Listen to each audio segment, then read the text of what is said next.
Secularism का कीड़ा ना हिंदुओं में ही पाया जाता है। यही वजह है कि हम देख रहे हैं कि भाई पीयूष बंसल की लेंसकार्ट हो, चाहे एयर इंडिया या फिर नमिता थापर का ये कहना हो कि 5 बार नमाज करने से ना आपके हेल्थ बेनिफिट्स मिलते हैं बहुत ज्यादा। लेकिन महात्मा गांधी के सेकुलरिज्म से बड़ा कीड़ा ना तुम्हारे अंदर नहीं हो सकता है। 1920 में कोहाट नाम की एक जगह जो कि आज की डेट में पाकिस्तान में है, वहां पर ना हिंदू और मुसलमानों के बीच में कुछ तनावपूर्ण चल रहा था। हालांकि मैं क्लियर कर दूं, उस टाइम बीजेपी नहीं थी, कभी कहो बीजेपी ने कराया होगा।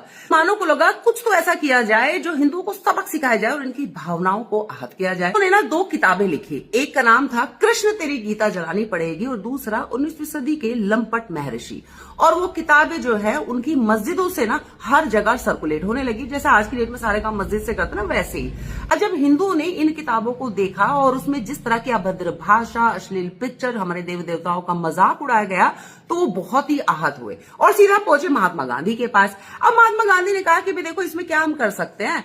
अब वैसी तो स्वतंत्रता हमारे पास है नहीं, एटलीस्ट किसी को लिखने और बोलने की स्वतंत्रता तो है ना, लिखने दो वो जो लिख रहे हैं। हास्य राजपाल प्रकाशन ने भी एक किताब निकाल दी जिसका नाम था रंगीला रसूल। वो किताब उस टाइम पे आर्य समाज के प्रचारक पंडित चमुपति एमए ने लिखी थी, लेकिन उनका नाम ना छुपा दिया गया। किताब ना पूरे भारत में पहुंच गई। अब महात्मा गांधी तक भी जब ये किताब पहुंची तो मुसलमानों से ज्यादा वो आहत होते हुए नजर आए।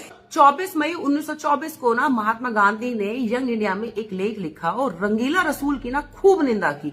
इवन ये तक कह दिया कि मुसलमानों को ना इस किताब को लिखने वाले को सजा देनी चाहिए। 5 बार महाशय राजपाल के ऊपर जानलेवा अटैक हुआ, लेकिन वो बच गए और मैटर ना कोर्ट तक पहुंच गया। लाहौर हाई कोर्ट में ना पूछा गया कि भाई तुम बताओ, इस किताब के अंदर जो लिखा है क्या वो गलत है। उनके पास जो मुफ्ती मौलवी थे, कोई जवाब तो था नहीं, क्योंकि उनको ही पता था लिखा तो सब कुछ सही है। कोर्ट से महाशय राजपाल को ना बरी कर दिया गया, लेकिन ये बात ना तो मुसलमानों को ना महात्मा गांधी को पसंद आई। तो 24 अगस्त 1924 को ना यंग इंडिया में महात्मा गांधी ने फिर एक लेख लिख दिया, पहले से न्याय ना मिले तो अपना जो न्याय है तुम्हें खुद लेना चाहिए। 6 अप्रैल 1929 को ना 19 वर्षीय मोहम्मद दीन इल्म नामक एक व्यक्ति ने ना उनकी दुकान पर जाकर उनको चाकुओं से गोद कर उनकी हत्या कर दी। महाशय राजपाल को जिस तरह से मारा गया ना, ये देखकर हिंदू बहुत ज्यादा गुस्से में आए और सड़कों पर विरोध में उतर गए। 6 महीने की फास्ट ट्रैक चलाकर मोहम्मद दीन इल्म को ना फांसी की सजा सुना दी। अब ये देखते ही महात्मा गांधी तिलमिलाने लगे। उन्होंने उस टाइम के जो वाइसरॉय थे उनको एक लेटर लिखा और बोला कि भाई ये वही भटका हुआ बच्चा है, अब रंगीला रसूल पढ़कर इसको गुस्सा आ गया तो इसको फांसी की सजा नहीं मिलनी चाहिए। और अगले दिन यंग इंडिया में भी एक आर्टिकल छाप दिया इसी तरह। 31 अक्टूबर 1929 को ना मोहम्मद इल्म दीन को फांसी की सजा दे दी गई। तो 2 नवंबर 1929 को ना उन्होंने यंग इंडिया में फिर एक लेख लिखा और कहा कि इस दिन को ना काले दिन के रूप में याद किया जाएगा।